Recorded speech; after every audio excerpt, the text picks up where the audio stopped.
Salam sejahtera semua sahabat Delima. Sapaan firman Tuhan bagi kita pada hari ini tertulis dalam kitab Yesaya pasal 56 ayat 1. Saya bacakan bagi kita semua.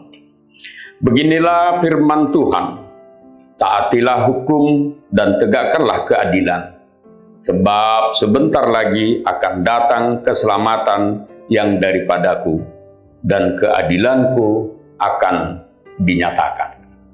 Sahabat Delima yang budiman, yang diberkati oleh Tuhan Yesus Kristus. Jika kita menilik pasal 56 dalam kitab Yesaya, kita adalah memasuki bagian daripada Trito Yesaya atau Yesaya bagian ketiga. Di saat itu bangsa Israel kembali dari pembuangan Babilonia oleh karena suruhan daripada Raja Kores yang menaklukkan Babilonia. Israel diperbolehkan pulang ke Yerusalem.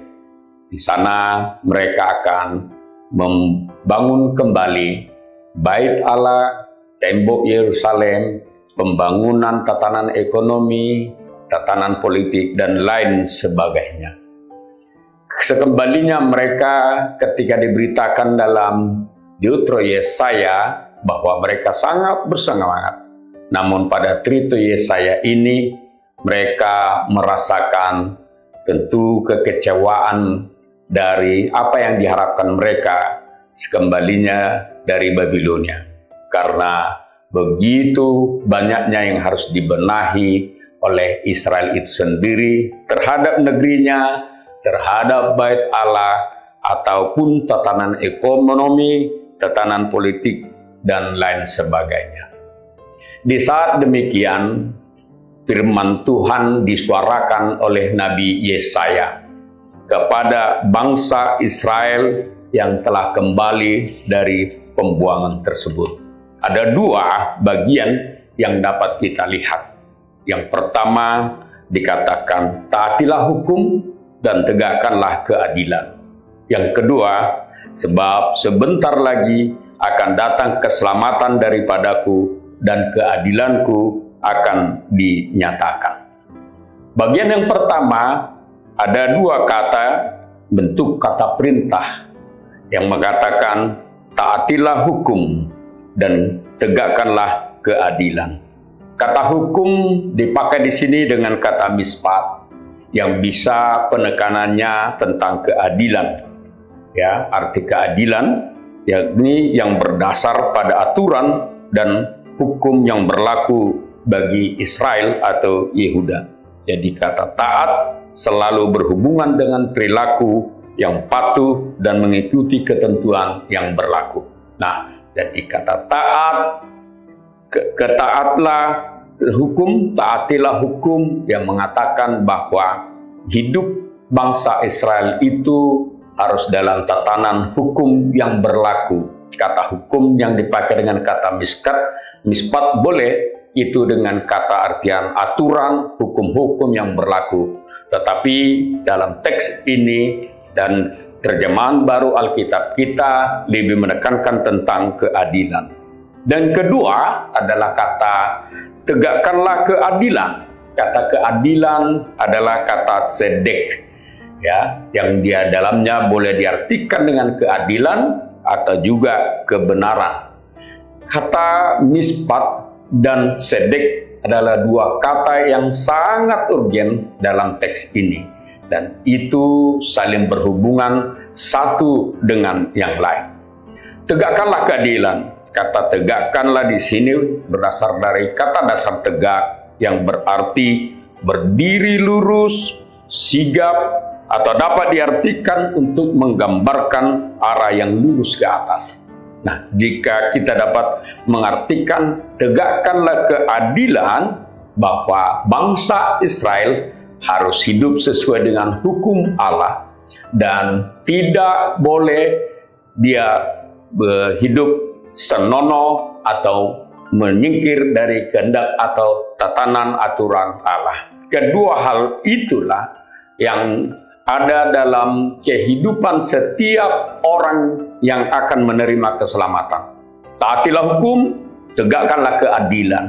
Di sanalah Allah hadir, dan di sanalah keselamatan Allah akan hadir. Jadi kata taatlah dan tegakkanlah itu dua kata bentuk perintah yang harus dilakukan umatnya sebagai bukti kesetiaan menyembah mereka akan Tuhan, dan serta hal itu dapat membuat umat Israel dapat hidup benar dan tidak menyimpang atau serong dari hadapan Tuhan. Dengan ketaatan dan menegakkan keadilan, kehidupan Israel terjamin akan penuh kedamaian. Seperti apa yang disuarakan dalam kitab Ulangan pasal 20 yang mengatakan, semata-mata keadilan itulah yang harus kau kejar, supaya engkau hidup dan memiliki negeri yang diberikan kepadamu oleh Tuhan Allahmu. Yang pertama ini sebenarnya yang harus dilakukan oleh Israel merujuk kepada bagian ayat 2b yang mengatakan, sebab sebentar lagi akan datang keselamatan yang daripadaku dan keadilanku akan dinyatakan. Jika kita tilik dari arti kata sebentar lagi, itu merujuk kepada pengertian kata karok dalam Ibraninya. Itu diartikan jarak yang pendek. Dalam hal ini tidak ditentukan tentang tempat atau waktu. Dalam teks ini sebenarnya bahwa jika dikatakan sebab sebentar lagi akan datang keselamatan yang daripadaku, itu menekankan tentang tugas umat untuk melakukan mispat dan tsedek itu sendiri. Karena di dalam hukum dan di dalam keadilan itulah kehadiran keselamatan yang Tuhan berikan kepada umat yang percaya. Nah, saudara-saudara yang kekasih, saudara sahabat delima yang diberkati oleh Tuhan Yesus itu sendiri. Saudara, hal ini ada dua yang harus kita tegakkan dalam kehidupan. Allah ingin hadir dalam hidup kita, Allah hadir dalam rumah tangga kita, atau dimanapun kita menginginkan, taatilah hukum dan tegakkanlah keadilan. Itu bukti atau juga ciri daripada kita orang yang telah menerima keselamatan itu sendiri. Menghadirkan keselamatan dalam artian yakni mentaati hukum dan menegakkan keadilan. Di sanalah Tuhan menyertai kita karena keadilan dan kebenaran Tuhan dinyatakan dalam setiap hidup orang yang percaya. Kiranya Tuhan memberkati kita sekalian, saudara-saudara dan sahabat delima yang budiman. Amin.